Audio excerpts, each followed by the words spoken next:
We're grooving in the home of the librarian. Yo. She checks us out from behind thick glasses. We walk right past and we wiggle our ass. Okay, I take back everything bad I ever said about sliders. This show is great. Hello everyone, I'm Matt Mitrovich, the alternate historian, and welcome back to ReSliders, my retrospective on the cheesy 1990s alternate history TV show, Sliders. I gotta say, our next episode, Eggheads, is one of the most unique and original timelines of Season 1 Sliders so far. Our heroes appear in the middle of a busy street, and no one seems to react to a wormhole opening up, but whatever.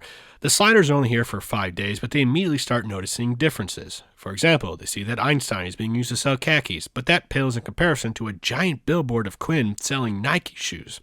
Soon both he and Arturo are mobbed by fans wanting autographs of the famous inventors of sliding. While getting in a cab to escape the fans of their doubles, Arturo surmises that they are in a timeline where intellectuals are treated like sports celebrities, which Arturo finds rather sensible, if you ask me. Unfortunately, we don't know what the point of divergence is for this timeline, as it is never brought up.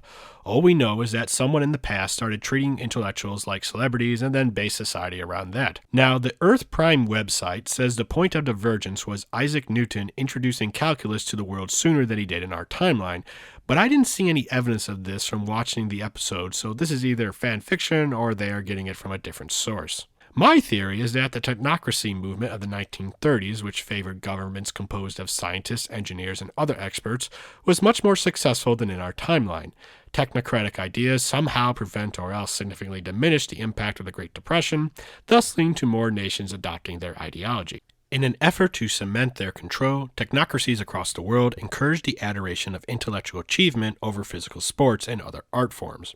Of course, they aren't able to completely exorcise sports from society, as we shall soon find out. Moving right along, Quinn thinks that if his doppelganger also invented sliding, they can use his equipment to fix the timer and return home. When they reach Quinn's house, however, they don't find any of his equipment, but they do find trophies, Alt Quinn on a Wheaties box, Alt Quinn on a magazine promoting the Dream Team, and, okay, Alt Quinn is just Michael Jordan, right? I mean, it makes sense, and the Earth Prime website seems to agree with my interpretation. This episode came out in 1995, which was after Jordan first retired. Jordan also promoted Nikes, was on the Dream Team, etc. I mean, it's not a bad template to use, since back then Jordan was a huge international star. But just keep that in mind, because I'm going to talk more about it later. Anywho, Arturo recommends that for now he and Quinn assume their doppelgangers' identities until they can figure out where the sliding equipment is located, or else use whatever advanced technology this timeline has to fix the timer. Afterwards, their next stop is the University of California that Quinn attended and Arturo taught at in their home timeline. Arturo learns from someone who surprisingly isn't smoking in this scene that he isn't just a professor, he's his department chair, and he apparently lectured in Vegas? Wow, this timeline sure knows how to have fun. Meanwhile, Quinn is a star player on the university's mind game team, which was devised for the episode by Sliders co-creator Robert K. Weiss, and seems to be the unholy love child of handball, quiz bowl, and reversey. I mean, I don't claim to understand it, but I gotta give credit to Weiss for inventing a whole new sport for this episode. Anywho, in order to keep up the masquerade, Quinn has to play in the next game against Harvard, and boy is it awkward to watch Quinn be woefully unprepared for this sport. Luckily, Sliders established earlier that Quinn played football when he was younger, so he's not completely out of shape. In fact, he ends up making a game-winning move that earns his team a shot at the championship, but also costs the Sliders all their money because Rembrandt bet it all against Quinn. You bet on a game that you don't understand? You're an idiot. But the Sliders don't have time to be angry at Rembrandt because it turns out that Quinn's doppelganger also had a gambling problem, which they learn about after being confronted by mobsters at Quinn's home. Quinn is unable to pay them their money, so he is told to throw the championship or else bad things will happen. And this is why I asked you to remember Michael Jordan, because in our timeline, he too was known for his obsessive gambling. While there was no evidence this affected his playing, nevertheless, there was speculation that Jordan's retirement was in reality a suspension from the NBA for gambling.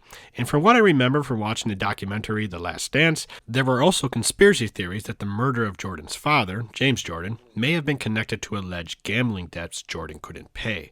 Now, to be fair, there is a long, sordid history of athletes getting into trouble for gambling, so perhaps the creators of Sliders weren't necessarily basing their storyline on this speculation. But when considering all of the other Jordan parallels they made, it still leaves a bad taste in my mouth. Moving on. While this is happening, Arturo is served divorce papers from his wife, Christina, played by Gabriella Rose, who has been in a ton of stuff, but fans of my channel might recognize her from Amazon's adaptation of The Man in the High Castle. Turns out Arturo was married to Christina in his timeline, but sadly she died much too young, and the realization that she is alive in this timeline rocks Arturo to the core. To make matters worse, when Arturo tries to see her, it becomes obvious that she hates him because of the actions of his doppelganger. Nevertheless, Arturo meets with her again and apologizes for everything he, or his double, did to her and begs her to give him another chance after he finishes up with some business he has to take care of. She agrees, and for the briefest moment, I thought Arturo might try to stay in this timeline, even though I know he wouldn't, until later we see Arturo recording a tape for his doppelganger, telling him about how he lost his Christina and that he shouldn't abandon her. This was honestly a bittersweet B-plot that brought some real drama to what is in truth a ridiculous story about what if nerds are the popular ones.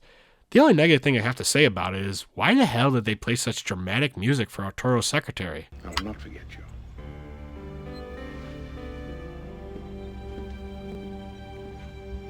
Seriously, was there something about this character I didn't pick up on? Anywho, Arturo now believes that his and Quinn's doppelgangers didn't invent sliding after all and instead are hiding from the personal mistakes they made.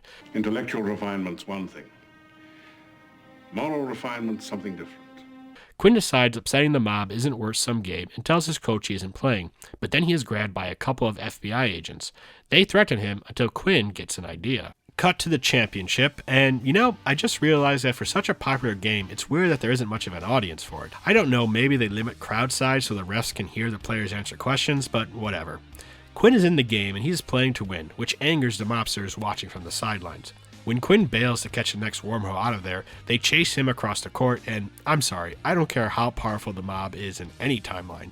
Killing the world's most popular athlete on live television is not going to be ignored by anyone. Nevertheless, the mobsters catch up with Quinn and the rest of the Sliders, but they in turn are ambushed by the FBI, and the Sliders flee to another timeline, with Wade doing absolutely nothing throughout the entire episode. And that was Eggheads, and despite some questionable moments, this was a pretty good episode. Sure, it's light on any actual alternate history, but the creators put some real effort into creating a game someone from this timeline might play. The Arturo storyline also made me wish we saw the Sliders deal more with alternate versions of their lovers, family, and friends, in order for them to reflect more on their life choices, which would make their story stronger in my opinion. So if you decide to watch Sliders, definitely don't miss Eggheads. Well, that's what to say on the subject. If you enjoy what I do, please like, comment, subscribe, share this video, support me on Patreon. I'm Matt Mitrich, the Alternate Historian. Bye.